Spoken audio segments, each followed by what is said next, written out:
Hello everyone. आज हम नया चैप्टर स्टार्ट कर रहे हैं जिसका नेम चैप्टर नंबर 8 जिसका नेम है class and object in Java.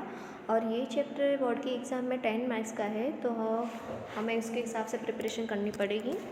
Okay, तो फर्स्ट ऑफ ऑल हमने आगे के चैप्टर में हमने पढ़ा था कि ऑब्जेक्ट क्या होता है, क्लास क्या होता है, उसके बारे में थोड़ा बहुत हमने पढ़ा था कि एब्स्ट्रैक्शन क्या होता है, देन ऑब्जेक्ट क्या है, पॉलीमॉर्फिज्म क्या है। ओके, तो हम ये बोल सकते हैं कि in the earlier chapters we learn that object and class are fundamental parts of object oriented programming. Okay, कि प्रोग्रामिंग की दो टाइप्स की होती है, process oriented programming, object oriented programming. उसमें से हमने ऑब्जेक्ट ओरिएंटेड प्रोग्रामिंग के बारे में भी पढ़ा था कि ऑब्जेक्ट ओरिएंटेड प्रोग्रामिंग के दो फंडामेंटल पार्ट्स है जिसके नेम है ऑब्जेक्ट एंड क्लास। ये मोस्ट IMP है, हमें याद रखना है। ओके, कि ऑब्जेक्ट ओरिएंटेड प्रोग्रामिंग के दो पार्ट्स है जिसके नेम है object and class. Okay, then हम आज बात करने वाले हैं थोड़े इंट्रोडक्शन के बारे में कि क्लास एंड ऑब्जेक्ट क्या कंटेन करता है, क्या रिफ़र करता है। ओके, तो जो क्लास होता है, class contain both data referred to as attribute and program code function referred to as method। हमने आगे के चैप्टर में पढ़ा था कि जो फंक्शन होता है उसे हम मेथड भी बोल सकते हैं। ओके, देन जो डेटा होता है उसे हम एट्रीब्यूट भी बोल सकते हैं। तो जो क्लास होता है वो क्लास क्या कंटेन करता है कि डेटा को भी कंटेन करता है एंड फंक्शन या फिर मेथड तो उसको भी कंटेन करता है। ओके, तो डेटा को आप एट्रीब्यूट भी बोल सकते हो एंड जो मेथड है उसे आप फंक्शन भी बोल सकते हो। तो ये पहले क्लियर होना चाहिए। ओके, कि जो क्लास है वो दो टाइप्स को कंटेन करता है, डेटा को भी कंटेन करता है, एट्रीब्यूट को भी कंटेन करता है एंड फंक्शन को भी कंटेन करता है, जिसे आप प्रोग्राम कोड भी बोल सकते हो एंड मेथड भी बोल सकते हो। एमसीक्यू में ये भी हो सकता है ना कि function refer to as a method, then data refer to as attribute. Okay, तो ये हमें क्लियर होना चाहिए पहले। तो आई होप आपको यही समझ ये क्लियर हो गया होगा कि क्लास क्या होता है।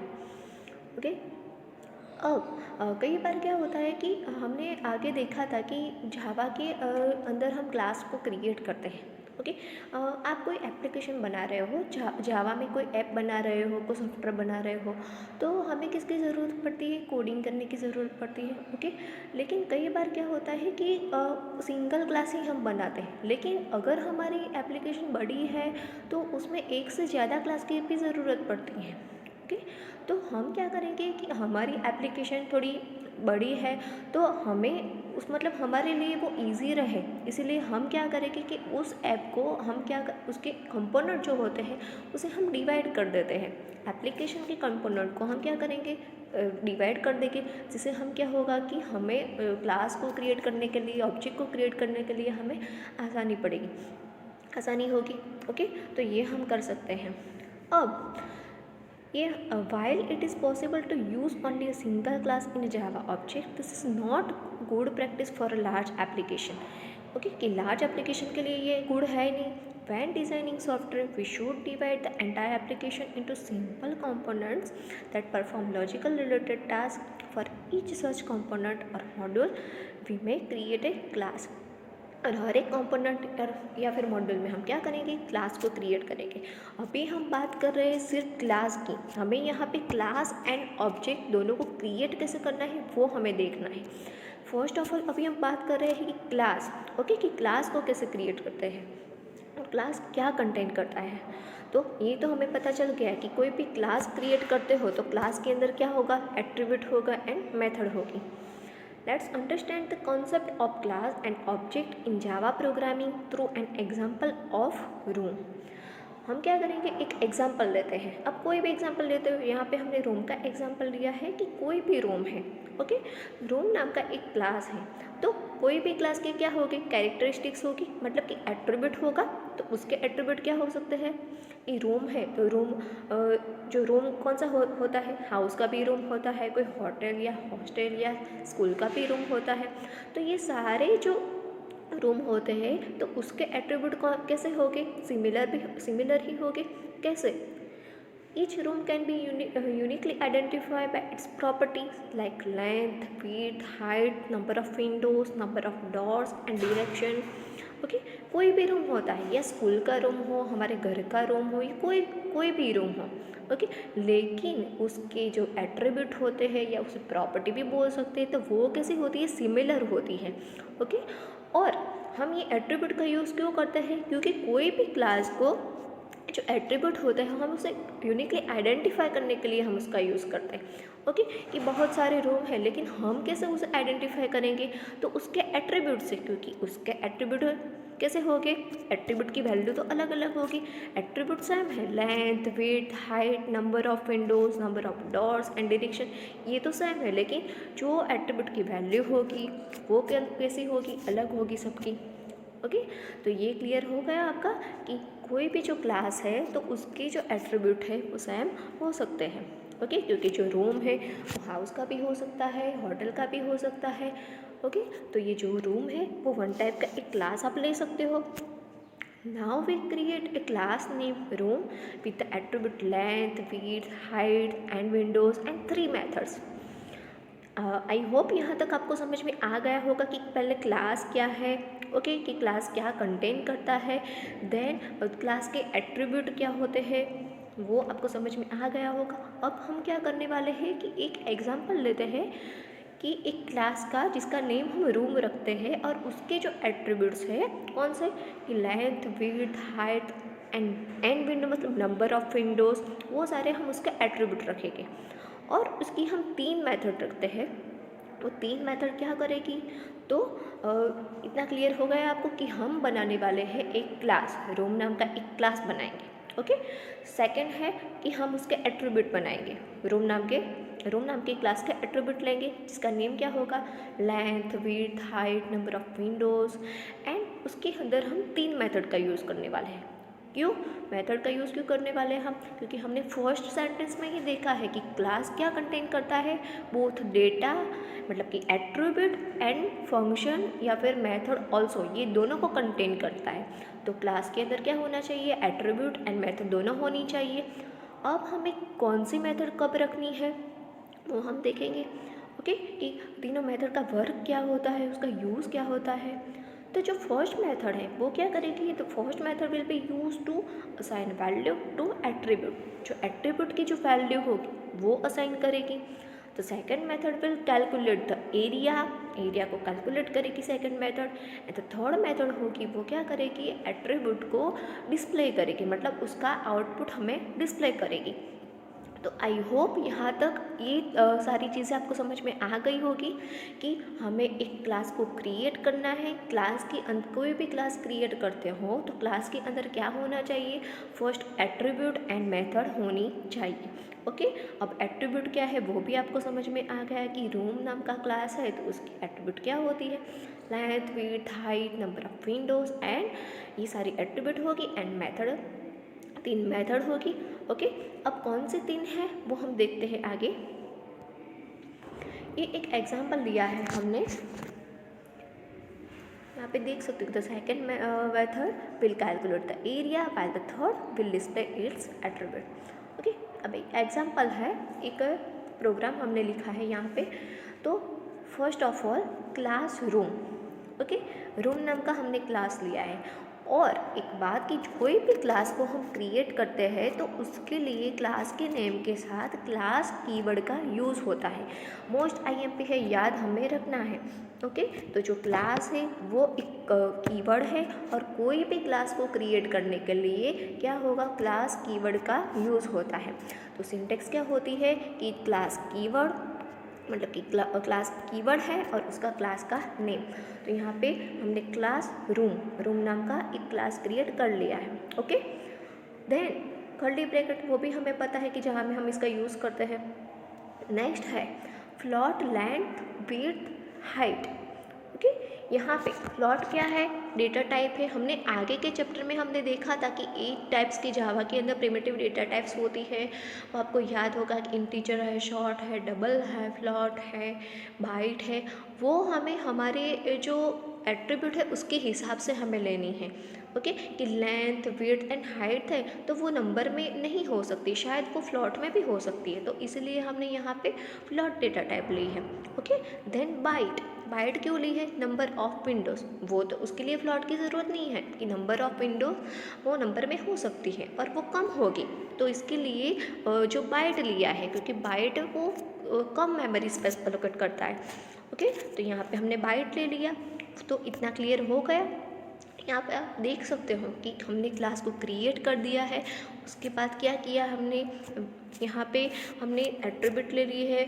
ओके, देन यहाँ पे वॉइड सेट एट, मतलब कि सेट एट्रीब्यूट, उसके बाद float L, float W, float H, white N, यहाँ पे हमने क्या किया, फर्स्ट मेथड का यूज़ किया है। ओके, जो 3 मेथड का हम यूज़ करने वाले थे, तो यहाँ पे वो सेट एट्रीब्यूट है, वो मेथड का नेम है, और मेथड के साथ क्या आएगा, वॉइड आएगा। ओके, तो ये क्लियर हो गया आपको कि जो सेट एट्रीब्यूट है वो क्या है, अपनी मेथड है। देन मेथड के अंदर हमने ब्रैकेट में क्या किया है, पैरामीटर को पास किया है, मतलब कि जो फ्लोट एल लेंथ है तो उसके लिए हमने एल दिया है, फ्लोट डब्ल्यू विड्थ के लिए डब्ल्यू वेरिएबल दिया है, असाइन किया है, फ्लोट एच हाइट के लिए एच दिया है, एंड नंबर ऑफ विंडोज़ के लिए एन दिया है, तो ये पैरामीटर पास हो गए यहाँ पे। देन कर्ली ब्रैकेट, ओके, तब length is equal to L, width is equal to W, height S, number of windows N, तो ये सारे उसके हमने वेरिएबल की नेम दे दिए। ओके, देन हमारा ये जो है क्लास वो क्या हो गया, क्लोज हो गया। ओके, देन डबल एरिया, तो ये क्या है, सेकंड मेथड का हमने यहाँ पे यूज़ किया है कि डबल एरिया। आपको लगेगा कि यहाँ पे डबल का यूज़ क्यों किया है, कि क्योंकि एरिया का कैलकुलेशन बड़ा होगा तो डबल डेटा टाइप का यहाँ पे यूज़ होता है। ओके, और एरिया जो है वो मेथड का नेम है, जैसे कि यहाँ पे सेट एट्रीब्यूट फर्स्ट मेथड थी। ओके, वैसे ही यहाँ पे डबल एरिया है वो सेकंड मेथड का नेम है, और सेकंड मेथड क्या करेगी, हमने आगे देखा कि जो सेकंड मेथड है वो एरिया को कैलकुलेट करती है, तो यहाँ पे एरिया कैसे कैलकुलेट होगा वो हम देखेंगे।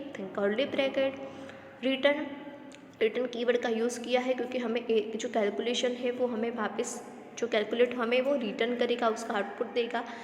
रिटर्न में लेंथ इनटू विड्थ, ओके, हमें एरिया का कैलकुलेशन करना है तो सिंपल है, हमें क्या करना पड़ेगा, लेंथ एंड विड्थ का मल्टीप्लिकेशन करना पड़ेगा। देन वो हमने मेथड को क्लोज कर लिया।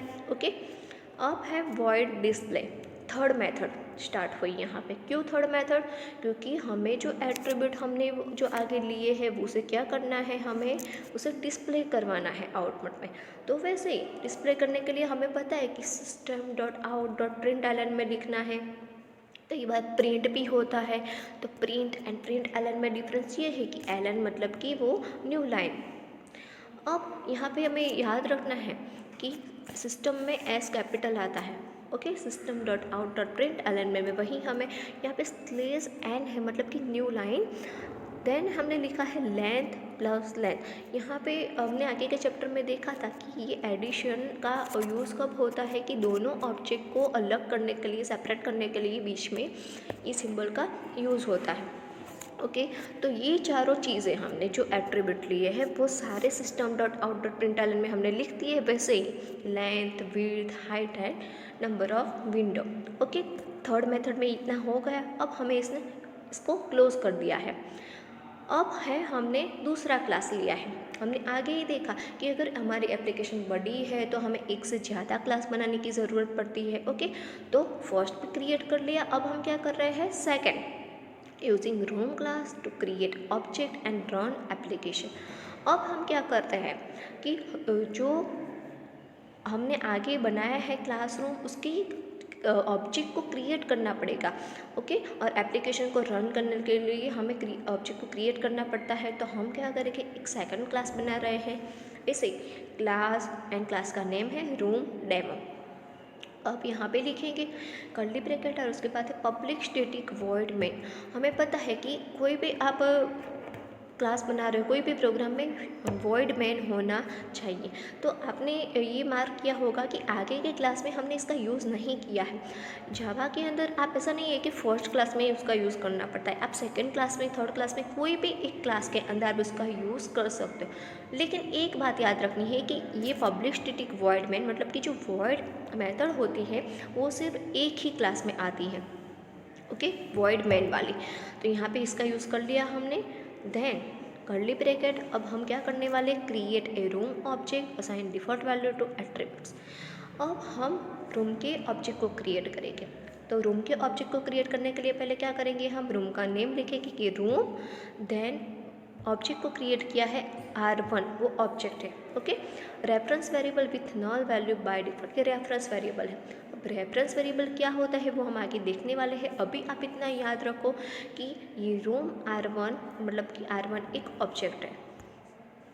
Then R1 is equal to new room. यहाँ पे हमने न्यू क्या है, तो एक कीवर्ड है जिसका का कोई भी ऑब्जेक्ट को क्रिएट करते हो तो उसके अंदर न्यू कीवर्ड का यूज़ होता है, ओके।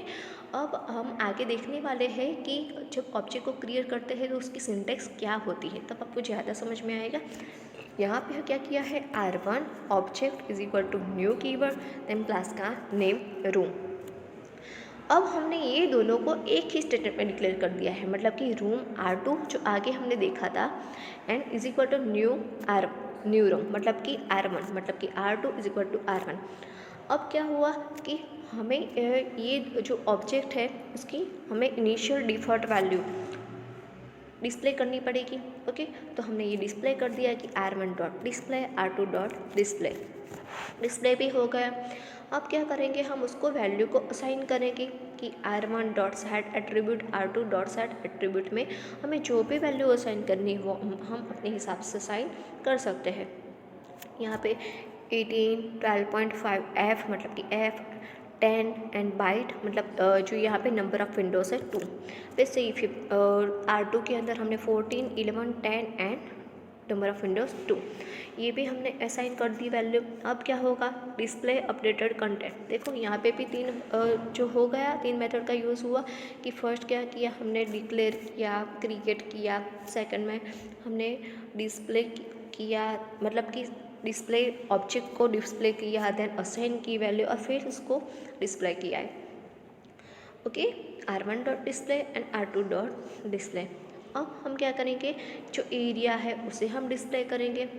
तो वो हमें पता है कि उसके लिए हमें system dot out dot println का यूज़ करना है। तो उसके अंदर हम लिखेंगे कि area of room with length plus R1 dot length with R1 width is R1 area. तो वैसे ही हमने लिख दिया है दोनों की सेट एट्रीब्यूट में जो हमने एट्रीब्यूट असाइन किए हैं वो हमने लिख दिए। अब क्या हुआ, हमारा प्रोग्राम क्लोज हो गया, ओके, एंड हो गया हमारा। अब हमने क्या किया है कि यही प्रोग्राम हम जो एप्लीकेशन का यूज़ करते हैं साइट एडिटर, उसके अंदर हमने लिखा है, ओके। तो आप यहाँ पे वही प्रोग्राम है, उसका आउटपुट भी आप यहाँ पे देख सकते हो कि फर्स्ट है उसका length 0, width 0, height 0, number of window 0 है, ओके। सेकंड में ही वही है। देन है हम मतलब कि फर्स्ट वाले क्लास, देन सेकंड वाले क्लास में क्या हुआ, लेंथ 18 है जो हमने क्योंकि हमने सेकंड वाले क्लास के अंदर ही हमने असाइन की थी वैल्यू उसकी, ओके। तो उसके हिसाब से लेंथ 18, विड्थ 12.5, हाइट 10 है और नंबर ऑफ़ विंडोज़ 2 है, ओके। तो वैसे ही जो हमने सेकंड एट्रीब्यूट में मतलब R2 में की थी तो वही length, width, height and number of window है। एंड लास्ट में जो एरिया है वो आप देख सकते हो कि area of room with length 8.0, width 12.5 is 225, okay. यहाँ पे दोनों का कैलकुलेशन मल्टीप्लिकेशन करेंगे तो ये आंसर आपको मिल जाएगा। तो ऐसे आपका आउटपुट भी आ जाएगा, ओके फ्रेंड्स। तो आई होप कि ये प्रोग्राम में आपको समझ में आ गया होगा। हम नेक्स्ट में देखने वाले हैं कि ऑब्जेक्ट को कैसे क्रिएट करते हैं, क्लास की क्या सिंटेक्स आती है वो भी हम देखेंगे। लेकिन यहाँ तक आपको समझ में आ गया होगा कि न्यू कीवर्ड का यूज़ क्यों होता है, क्योंकि इसमें एमसीक्यू भी हो सकते हैं। Two objects R1 and R2 of classroom are created first. ये सेकेंड क्लास की बात हो रही है कि जहाँ पे हमने R1 and R2 of classroom are created first. They are initialize with default value, numeric value are 0 by default. Content of this two object are display using display method.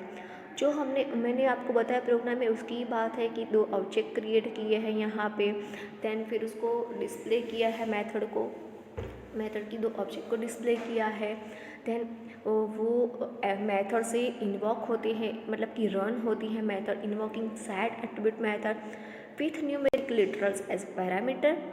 Attributes of room object are modified for both the object R1 and R2।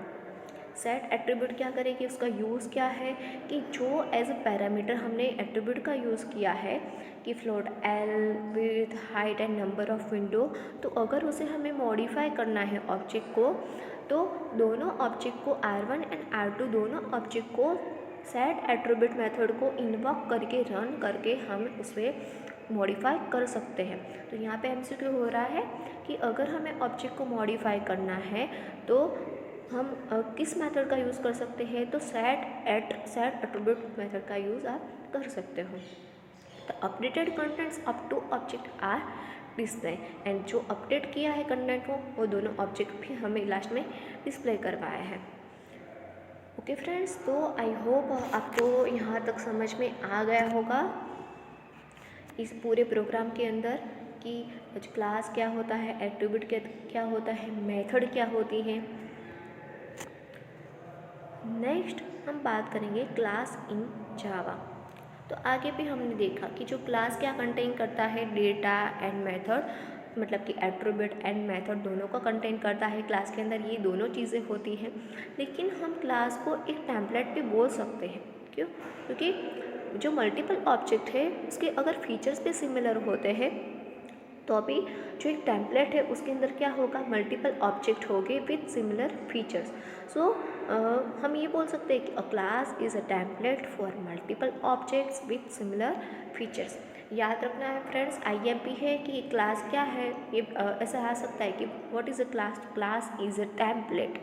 ये templates word से याद रखने की, class is a template for multiple object with similar features. Class embody all the features of a particular set of objects. For example, classroom is a template for all rooms with their common property.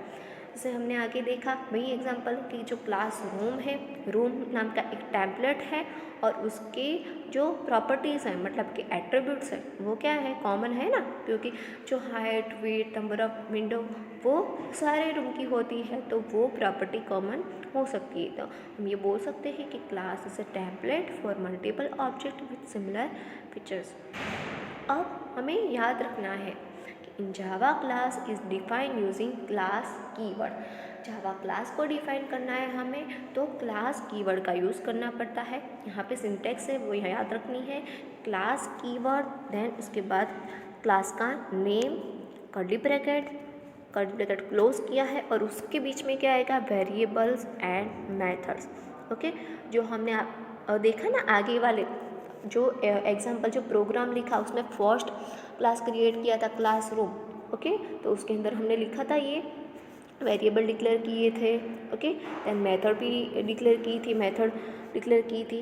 तो ये class का ही syntax याद रखनी है, class keyword का use होता है, class name, curly bracket, variables and method. Every class we write in Java in generally made up of two components, attributes and behavior.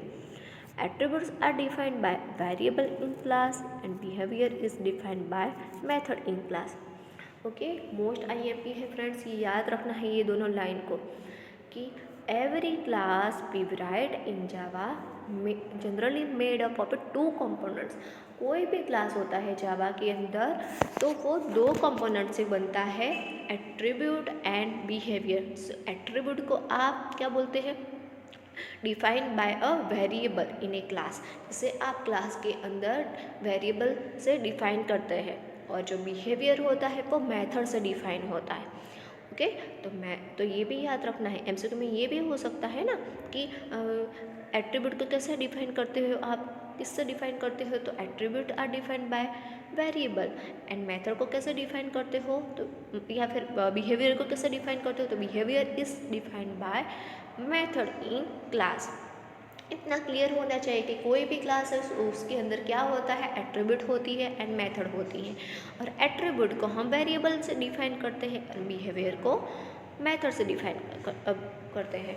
Okay, तो method are use to access और modify attribute, और method का use हम क्यों करते हैं, कोई भी एट्रीब्यूट को एक्सेस करने के लिए, मॉडिफाई करने के लिए हम मेथड का यूज़ करते हैं।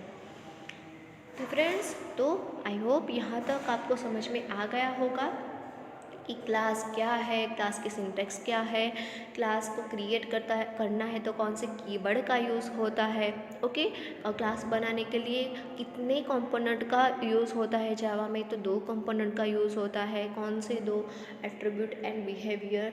एट्रीब्यूट कैसे डिफाइन होता है, it is defined by variable and behaviour is defined by method. Okay, and method का यूज़ क्या है, ये भी एमसीक्यू हो सकता है ना, तो method are use to access और मॉडिफाई एट्रीब्यूट।